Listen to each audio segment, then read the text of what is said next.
Pour aborder la notion d'héritage, on va partir de deux classes. On peut voir que ces deux classes ont des propriétés et des méthodes qui leur sont propres et d'autres qui leur sont communes.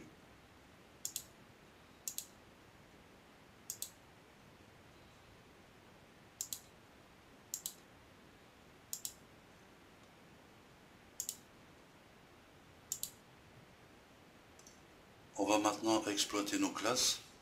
On commence par instancier la première pour créer un objet PC.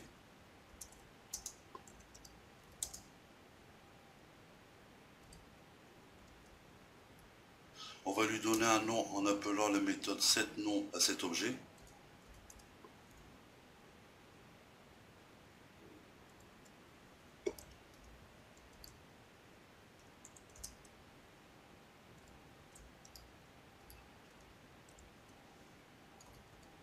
Et on fait appel à la méthode affichée sur l'objet.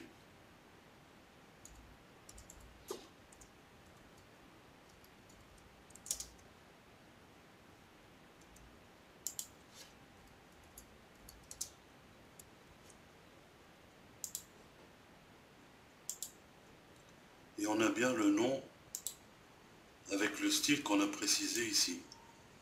On va faire la même chose avec un objet de type portable.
Et on a bien un serre en rouge, comme précisé ici. Maintenant, on va voir qu'il est possible d'éviter de répéter du code dans chaque classe, comme par exemple la propriété nom, la méthode setNom et getNom, qu'on retrouve dans les deux classes.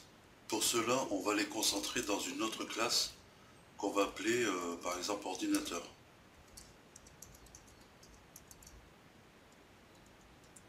Donc on place notre code commun dans cette classe.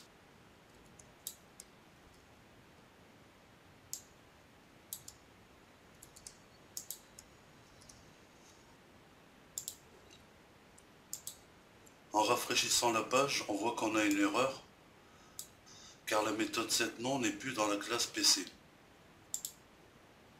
Pour remédier à ce problème, il faut utiliser le mot-clé extend et ensuite le nom de la classe qu'on veut hériter. Donc ici c'est ordinateur.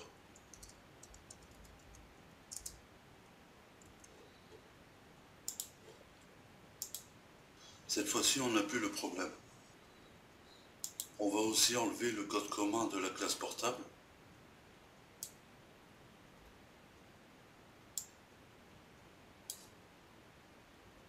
Et appliquer le même héritage.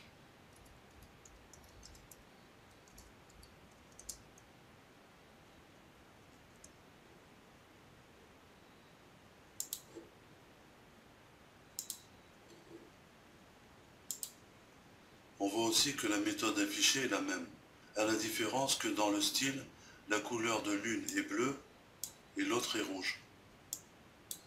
On va copier la méthode affichée qu'on va placer dans la classe ordinateur.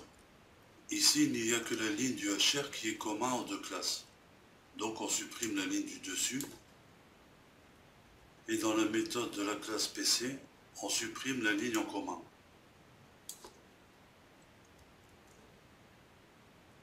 Seulement, il y a un problème, c'est que maintenant, la ligne n'existe plus. Pour résoudre ce problème, il faut faire appel à la méthode de la classe parente. Pour cela, on utilise le mot-clé parent, : et affiché. On l'ajoute à la variable $R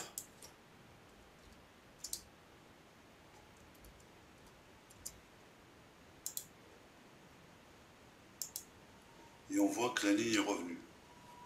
On applique les changements à la classe portable.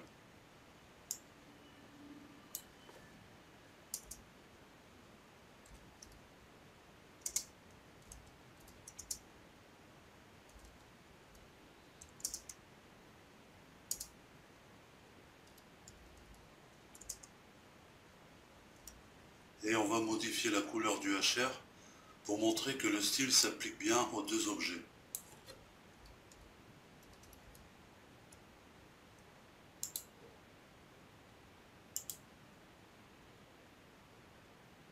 Maintenant, on va voir qu'il y a un problème si on avait voulu accéder directement à l'attribut ThisNone.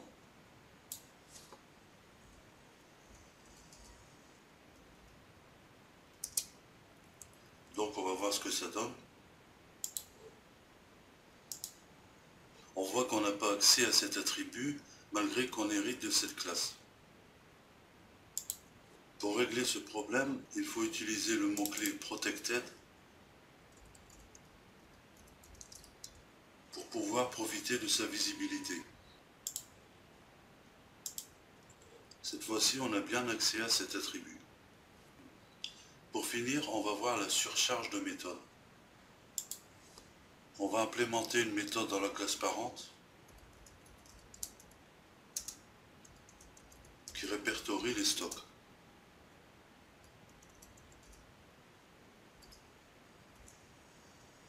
Ici, on va juste dire qu'elle retourne la chaîne de caractères en stock.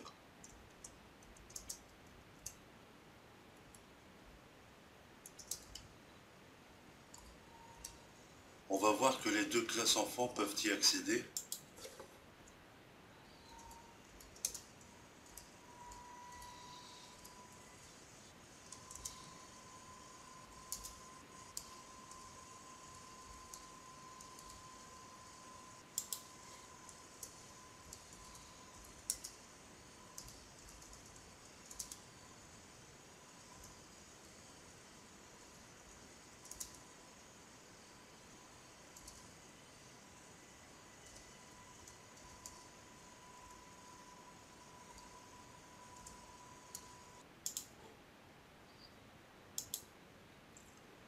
On a bien les deux messages qui s'affichent. Maintenant, si on avait voulu un message différent dans l'une des deux classes, il faudra surcharger la méthode. Pour cela, il faut réécrire la méthode en modifiant le contenu. On va modifier le comportement par exemple dans la classe PC.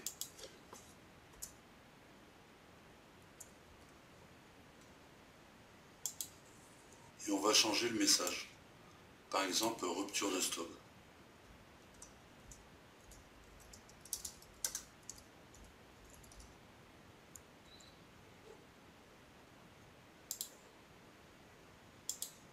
Et on voit que les modifications ont été appliquées.